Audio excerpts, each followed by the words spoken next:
आगे एक बड़ा रोड मैप जो है हम लोग तैयार करेंगे आदरणीय मुख्यमंत्री श्री नीतीश कुमार जी के नेतृत्व में। चाहे नौकरी की बात हो, चाहे रोजगार की बात हो, जल्दी ही सरकार में तो अलग अलग तरह की बहालियाँ अब निकलनी शुरू होंगी। हर तरह से जो काम है हम लोग कर रहे हैं, हम लोग पूरा गंभीर हैं और इसी दिशा में काम कर रहे हैं। जो लोग कर रहे हैं उनका खुद का परसेप्शन पहले ठीक है ना। हम लोग तो लगे हुए प्रयास निवेश लाया जाए और आगे एक बड़ा रोड मैप जो है हम लोग तैयार करेंगे आदरणीय मुख्यमंत्री श्री नीतीश कुमार जी के नेतृत्व में। मिलकर के बिहार को आगे बढ़ाने का काम करेंगे और जो हो सकेगा वो हम लोग कर रहे हैं। चाहे नौकरी की बात हो, चाहे रोजगार की बात हो, जल्दी ही सरकार में तो अलग अलग तरह की बहालियाँ अब निकलनी शुरू होंगी। साथ ही साथ रोजगार की भी साथ में हम लोग जो व्यवस्था करें उस पर भी हम लोगों का है। बिहार में इंडस्ट्री आए और बिहार में फूड प्रोसेसिंग यूनिट्स आए। हर तरह से जो काम है हम लोग कर रहे हैं। तो कहीं लोगों को ये नहीं लगना चाहिए कि ये जो नई सरकार है ये निवेश लाने में गंभीर नहीं है। हम लोग पूरा गंभीर हैं और इसी दिशा में काम कर रहे हैं। आप कह रहे हैं कि कुछ लोग परसेप्शन को खराब कर रहे हैं, अभी आपने कहा। जो लोग कर रहे हैं उनका खुद का परसेप्शन पहले ठीक कर रहे हैं। लगातार अस्पतालों की जो अस्पताल अभी तो बड़ी बैठक होने जा रही है। पूरे बिहार के जितने सिविल सर्जन हैं, सुपरिटेंडेंट्स हैं, सारे मेडिकल कॉलेज के जितने लोग हैं सबको बुलाया गया।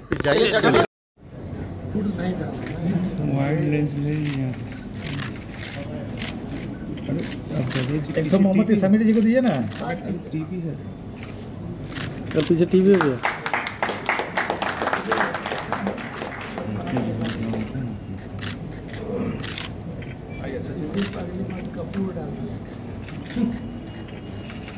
सर डिप्टी सीएम सर एक बार हाथ लगा दिए सर, आप भी सर।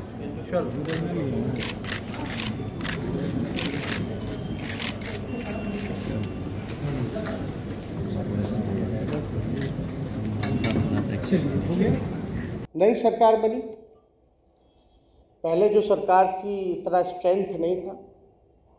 अब जो नई सरकार बनी है उसका स्ट्रेंथ है 164 का, पहले वाली का 125-26 का। तो ज़्यादा मजबूत सरकार हम लोग दी।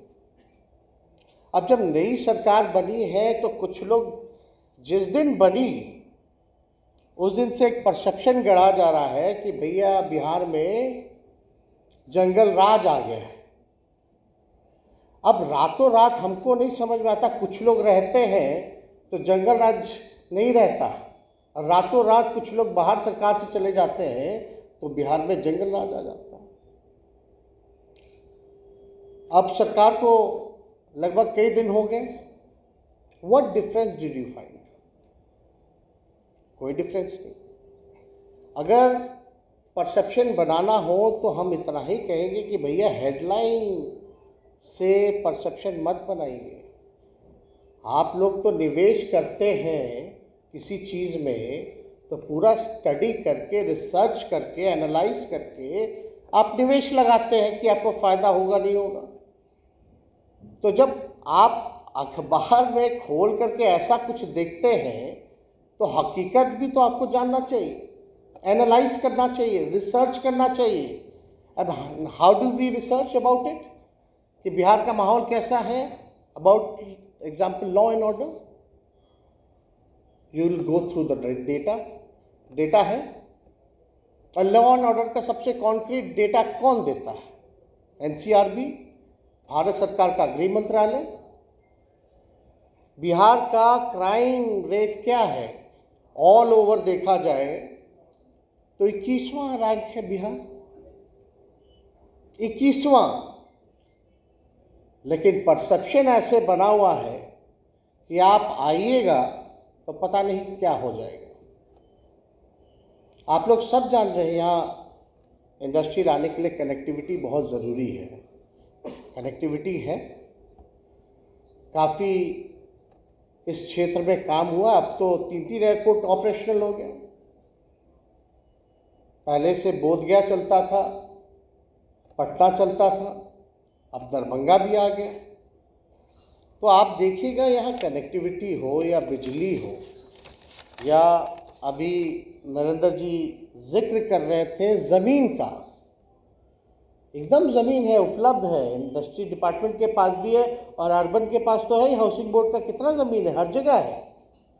हमने रिव्यू मीटिंग किया, हमने बताया कि भाई चाहे पटना मास्टर प्लान जो है पटना शहर का, हमको उसमें कोई इम्प्लीमेंटेशन उस हिसाब से नहीं होता है जिस हिसाब का प्लान बना हुआ है, केवल रखा हुआ है।